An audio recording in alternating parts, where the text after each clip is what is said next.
13 secrets, one artist, and a question that nobody in the music industry wants you to ask out loud. What if everything you thought you knew about Chris Brown, the controversies, the lawsuits, the arrests, was only the surface? What if the real story has been buried under hit records, sold-out tours, and an industry that decided a long time ago that talent is worth more than accountability? We're about to go through 13 documented, sourced, verified secrets about Chris Brown. Some that made headlines, and some that were swallowed so quietly you never even heard them. By the time we reach number 13, the question won't be why does he keep getting in trouble? The question will be, why does nothing ever actually stop him? And that answer, that one is going to make you uncomfortable. Before we start, if you are not subscribed yet, do it right now. Hit the notification bell too, because this is the kind of content that disappears from feeds fast. We cover the stories that power hopes you forget. Don't let that happen. Now, let's start at the very beginning, because secret number 1 explains every single thing that comes after it. Secret 1. He grew up watching his mother get beaten. Here is something the music industry never put in a press release. Chris Brown did not arrive broken. He was made that way, in a house in Tappahannock, Virginia, where as a child, he sat on the other side of a wall, listening to his mother, Joyce Hawkins, being physically abused by her boyfriend. Brown has spoken about this himself, on camera, in his 2017 documentary, Welcome to My Life. He described feeling completely powerless, unable to stop it, unable to protect her. He said it shaped him. He said it broke something inside him that he never knew how to fix. Now here is the part most people skip over.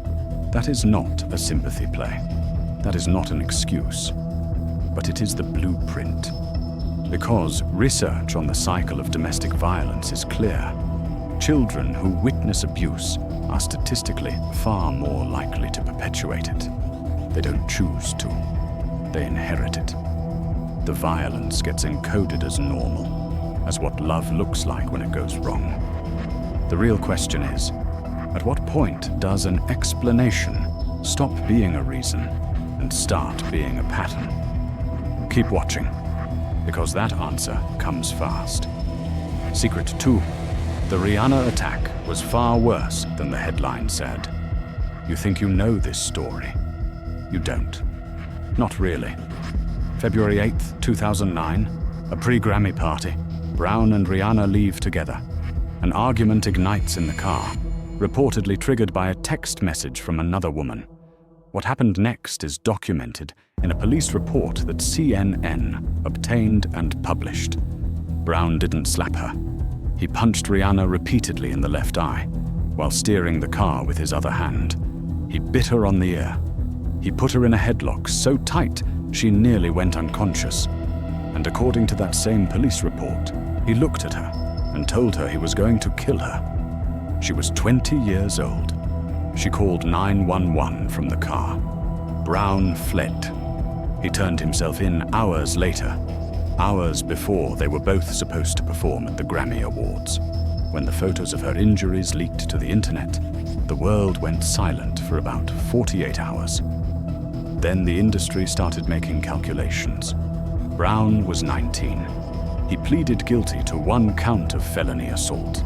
He received 5 years probation, community service, and mandatory domestic violence counseling. And within months, radio stations that had pulled his music quietly started putting it back. Ask yourself, why does that happen? We'll get there. Secret 3.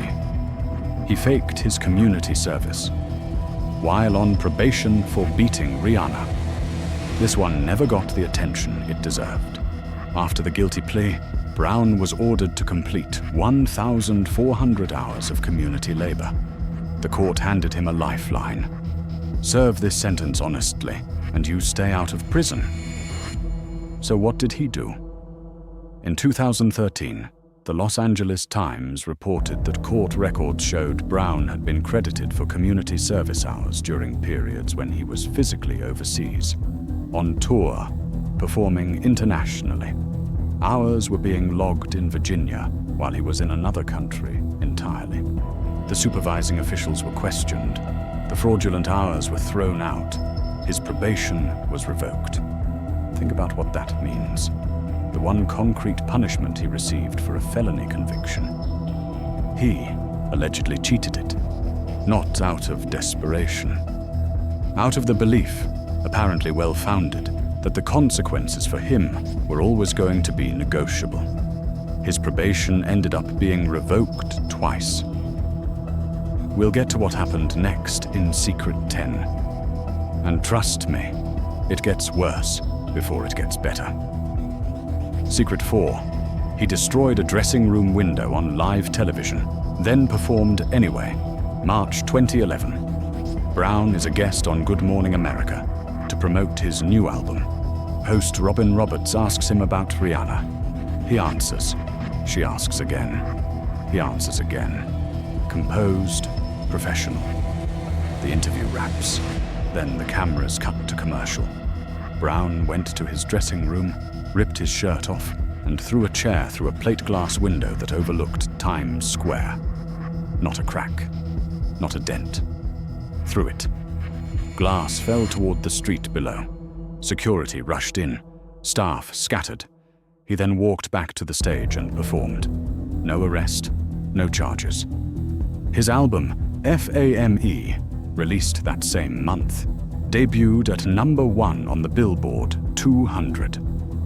The network released a careful statement, and the conversation moved on within a news cycle.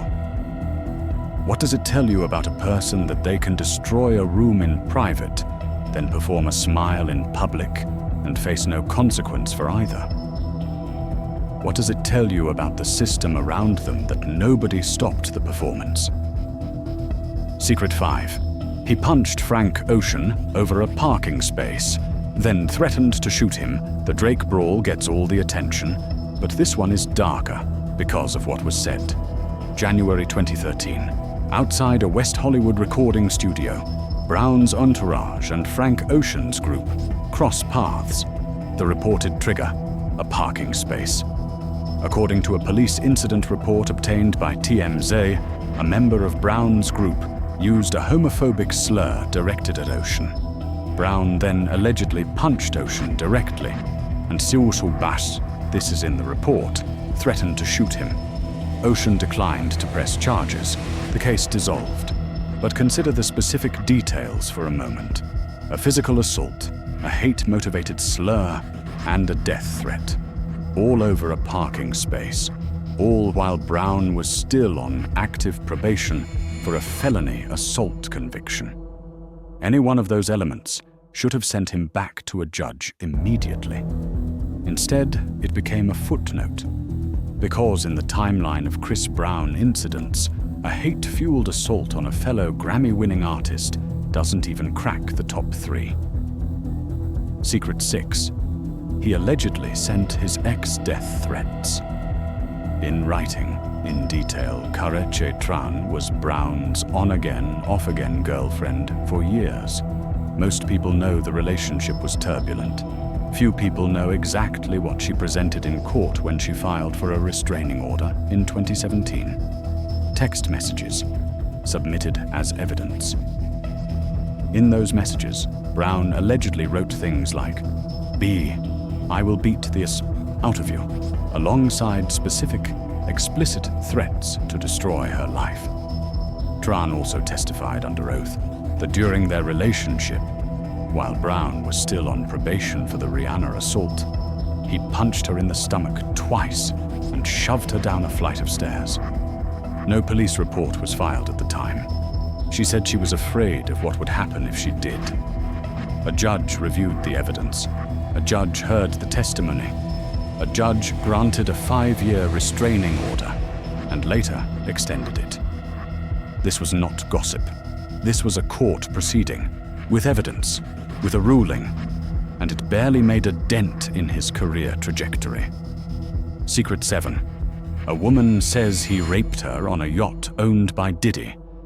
In January 2022, a woman identified only as Jane Doe filed a $20 million lawsuit alleging that on December 30th, 2020, Chris Brown drugged and sexually assaulted her on a yacht in Miami.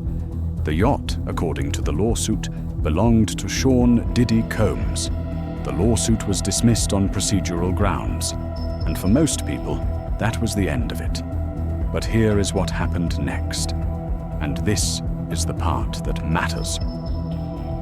In October 2024, Investigation Discovery aired a full documentary called Chris Brown: A History of Violence. Jane Doe sat down on camera for the very first time.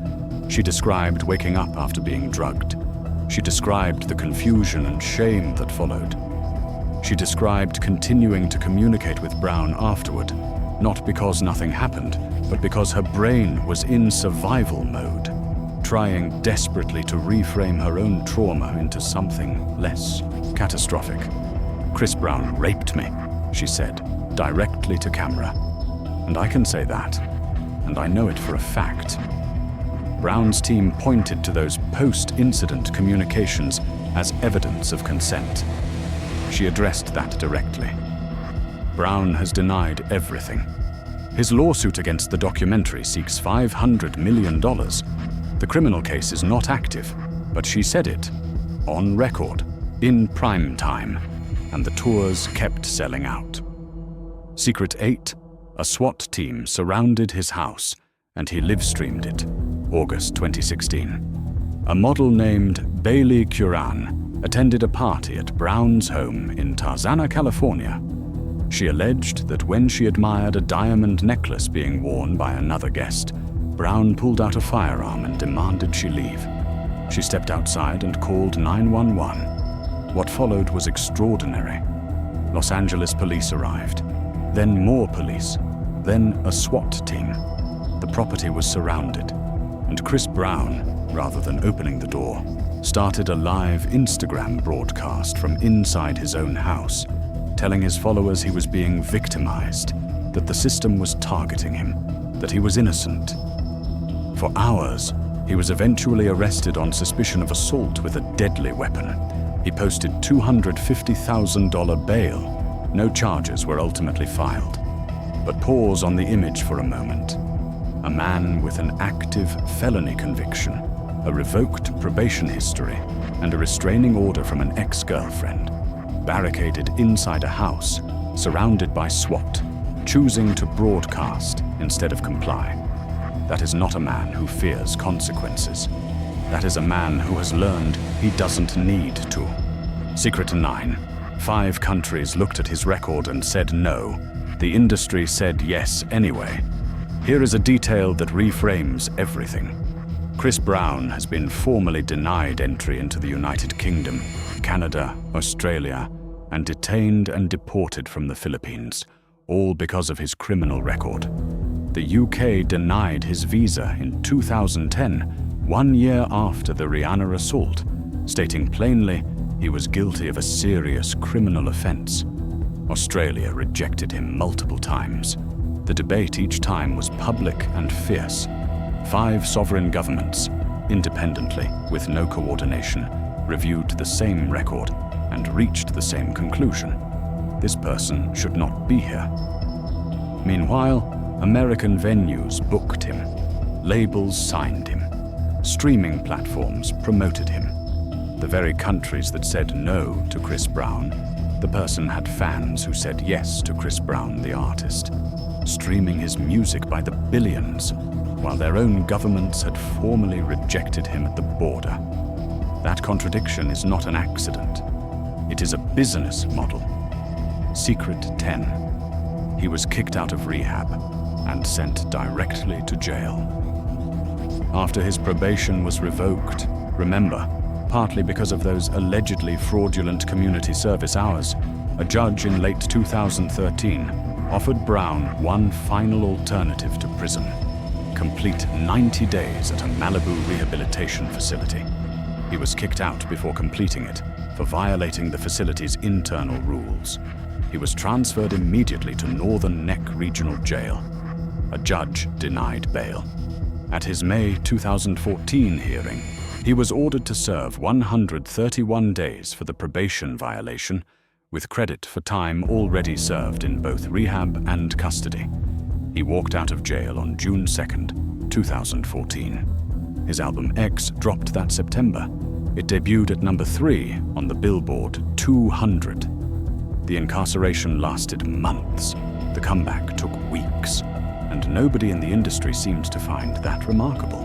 Which, if you think about it, is the most remarkable part of All Mode Secret 11. He allegedly smashed a bottle over a man's head in London and kept touring for 2 years before anyone arrested him, February 2023. Tape nightclub in Mayfair, London. Music producer Abraham Diao alleges that Chris Brown smashed a tequila bottle directly over his head, then kicked him while he was on the ground. Diao filed a criminal complaint and a £12 million civil claim. Here is what is extraordinary. Brown continued touring internationally for over 2 years, while that complaint worked its way through the British legal system. Then, in May 2025, while staying at the 5-star Lowry Hotel in Manchester, Metropolitan Police arrested him. He was held in custody and brought before Manchester Magistrates' Court, which ordered him detained until June. He eventually posted £5 million bail. He pleaded not guilty. His trial at Suffolk Crown Court is scheduled for October 2026. The charges carry a maximum sentence of 16 years in prison. He announced new tour dates the same month he entered his plea. Secret 12, his own concert, became a crime scene, and the security guard can't work again July 2024. Fort Worth, Texas. Dickies Arena. 4 men, Larry Parker, Joseph Lewis, Charles Bush, and DeMarcus Powell, attended Brown's 11/11 tour. After the show, they allege that Brown and members of his entourage cornered them backstage and brutally assaulted them. A temporary restraining order was granted against Brown on their behalf. They filed a $50 million lawsuit. But here is the detail that cuts through. Frederick Overpeck, the arena's own head of security, filed a separate $15 million suit. His claim that he stepped in to protect the 4 men was attacked in the process and sustained injuries so severe that he has been unable to return to work since. A security professional, doing his job, protecting people at a concert, allegedly left unable to work because of what happened backstage at a Chris Brown show. Brown's team has denied everything. The cases have not yet gone to trial. Secret 13. He sued a documentary for $500 million because it showed people the truth. October 2024. Investigation Discovery airs. Chris Brown, A History of Violence. It features Jane Doe's first on-camera interview. It features a 20-year LAPD veteran saying on the record, "Chris Brown is an amazing and talented musician, but let's call a thing a thing. I think he's an abuser of women, consistently, unapologetically." It features a comprehensive timeline of every incident, every lawsuit, every revoked probation, every country that said no. Brown's response? A $500 million lawsuit against Warner Brothers and the documentary's producers, claiming the film was full of lies and deception, and that he had grown since 2009. $500 million to silence a documentary. Filed the same year he was arrested in the UK. The same year 4 concert-goers sued him for $50 million. The same year, he was actively fighting grievous bodily harm charges that carry 16 years in prison. And his Breezy Bowl 20 World Tour was selling out stadiums through all of it. The LAPD sergeant in that documentary asked the question that the entire music industry refuses to answer. How does a man with such a violent public record maintain his superstar status? That question has never been more relevant, because the answer isn't hidden. It's right there in the ticket sales, in the streaming numbers, in the venues that keep booking him and the labels that keep backing him. The secret isn't what Chris Brown did. The secret is what the world decided to do about it, which was largely nothing. And until that changes, the pattern doesn't end. It just continues on a different stage. 13 secrets. 13 moments where the story should have ended differently. And one through line that connects all of them. Consequences, for some people, are optional. The real question this video leaves you with isn't about Chris Brown. It's about the system that made him possible and keeps making him profitable. The labels, the venues, the streaming platforms, the awards shows, the fans. We are all somewhere in that equation. So drop your answer in the comments right now. Where do you place the responsibility? On him? On the industry? On all of us? I genuinely want to know what you think, because this conversation matters beyond the clicks. If this video said something you needed to hear, share it, pass it on, not for the numbers, because stories like this only lose their power when enough people decide to remember them. Like the video. Subscribe if you haven't, and I'll see you in the next one. The curtain doesn't pull itself back. We do that.